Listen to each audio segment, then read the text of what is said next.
जितिया व्रत कब है, नहाय खाए कब से शुरू होगा, पूजा विधि करनी कब है, पारण कैसे करना है, जितिया व्रत से जुड़ी सारी जानकारी आपको मिलेगी इस वीडियो में। तो जय Siya Ram, welcome back to my channel. Hindu पंचांग के अनुसार हर साल अश्विन माह के कृष्ण पक्ष की अष्टमी तिथि को जितिया का व्रत रखा जाता है। इसे ज्योतिका पुत्रिका व्रत के नाम से भी जाना जाता है। इस दिन माताएं अपनी संतान की लंबी उम्र और उनकी स्वस्थ दीर्घायु के लिए निर्जल व्रत रखती हैं। इस दिन सूर्य देव को अर्घ्य दिया जाता है। लेकिन इस बार अष्टमी तिथि 2 दिन पड़ रही है, तो इस व्रत की तिथि को लेकर भी काफ़ी कन्फ्यूजन है कि जितिया व्रत किस दिन रखा जाएगा, क्योंकि ये बहुत ही कठिन और निर्जल व्रत होता है, जैसे कि छठ वगैरह होता है या फिर तीज। इसमें भी पूरा 1 दिन पहले से स्टार्ट होता है और तीसरे दिन इसका जाके पारण होता है।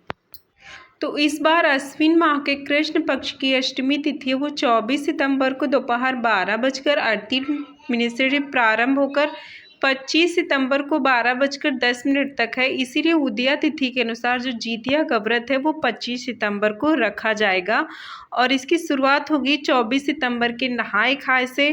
व्रत रखना है निर्जल वाला, पूरे दिन वो रखना 25 सितंबर को और इसका पारण होगा 26 सितंबर को। इस व्रत में जिमुत भगवान की पूजा की जाती है क्योंकि वो भगवान ने जो है एक सांप के बच्चे को बचाने के लिए अपनी जान दे दी थी। इसीलिए अपने बच्चों की दीर्घायु के लिए माताएं जो है वो जिमुत भगवान का व्रत रखती है और इसमें चील और सियार की पूजा भी की जाती, क्योंकि सबसे पहली बार व्रत इन चील और सियार ने ही रखा था। तो चलिए आप जान लेते हैं कि इसकी पूजा विधि, पूरा व्रत कैसे करना है आपको। तो जितिया के व्रत से 1 दिन पहले इसमें नहाय खाए की परंपरा होती है, जो कि मंगलवार यानी 24 सितंबर को ही हो जाएगी। वैसे तो हर जगह पे थोड़े थोड़े से हर व्रत के रीति रिवाज थोड़े थोड़े से अलग होते हैं। 1 दिन पहले आपको नहाय खाए करना है, यानी नहा धोकर खाना खाना है आपको 1 टाइम का, और उसके बाद आपको अगले दिन निर्जल पूरा व्रत रखना है। तो नहाय खाए के दिन आप व्रती महिलाएं जो होती है वो सुबह भोर में उठकर पवित्र नदी में स्नान करती हैं, जो आजकल नहीं हो पाता है, तो आप गंगा जल घर में मिलाकर आप स्नान कर लीजिए।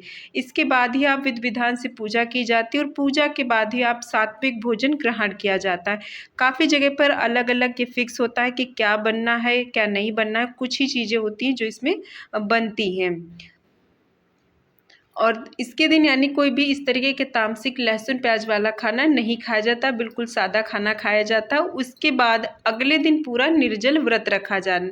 नहाए खाने वाले दिन 1 टाइम का खाना खाया जाता है और बाकी टाइम व्रत रहते हैं। इसके अगले दिन पूरा दिन निर्जल व्रत रखा जाता है।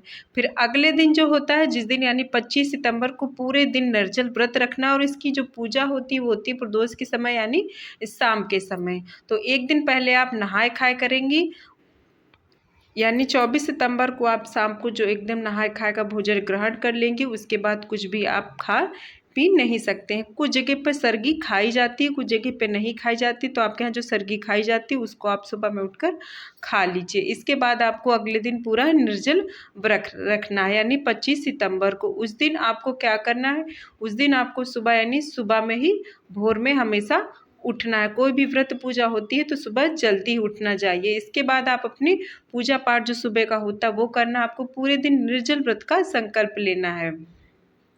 उसके बाद इसमें सूर्य भगवान की भी पूजा होती है, इसमें अर्घ जरूर दिया जाता है।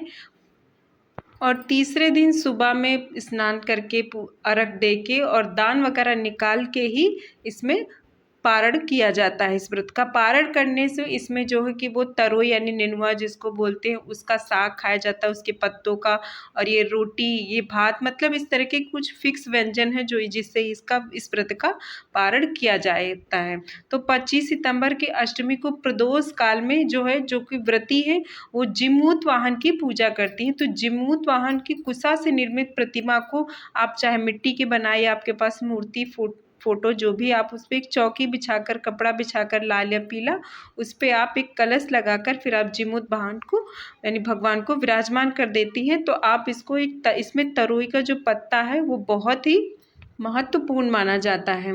तो उसको आपको ले लेना, उसी से आसन देना है, या फिर पान के पत्ते ले लीजिए। उसके बाद आप चील और सियारिन को भी उसी तरह आसन दे दीजिए और उसके बाद अपनी पूजा को स्टार्ट करिए।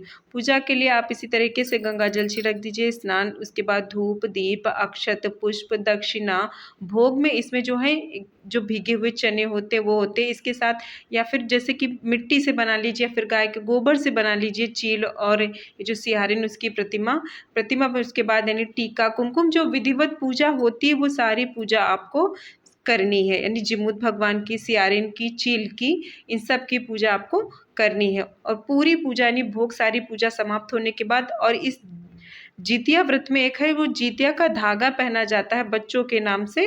तो आपके जितने बच्चे होते हैं उसी के अनुसार धागा बनाया जाता है। इसमें सोने या चांदी का एक बना जाता है जितिया।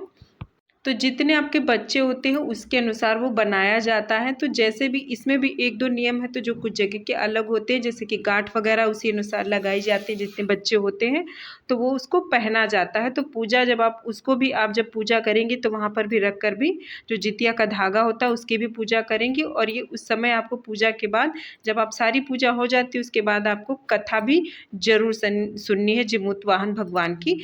कथा पूरी सुनेंगे और उसके बाद आप पूजा करने के बाद आप उसको पहनना भी है और बाद में इसको उतारा जाता है। तो इस तरीके से आप अपने पूरी पूजा को पूर्ण करेंगे। उसके बाद अगले दिन आप 26 सितंबर को यानी 25 सितंबर को पूरे दिन रात निर्जल व्रत रखना और शाम के समय पूरी विधिवत पूजा करने के बाद 26 सितंबर की सुबह में जितिया का पारण होगा।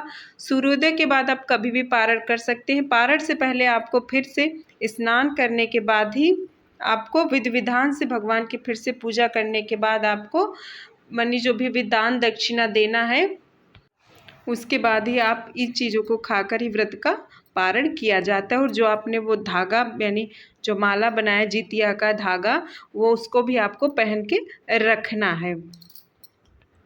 तो इस तरीके से जितिया व्रत को पूरा किया जाता है। ये बहुत ही कठिन निर्जल व्रत होता है और इस दिन आपको ध्यान रखना चाहिए कि ज़्यादातर कि जैसे कि जितिया व्रत वाले दिन व्रती को चाकू का इस्तेमाल यानी काटने पीटने वाली चीज़ों को नहीं करना चाहिए, यानी किसी भी तरीके से किसी भी जीव को हानि नहीं होनी चाहिए। इसीलिए आपको चाकू वगैरह का इस्तेमाल बिल्कुल भी नहीं करना चाहिए। उस दिन किसी और से करवा लीजिए कोशिश करें तो। उम्मीद है जानकारी पसंद आई होगी तो लाइक सब्सक्राइब कीजिएगा। मिलते ही ऐसे और नेक्स्ट वीडियो में, तब तक के लिए जय सिया राम।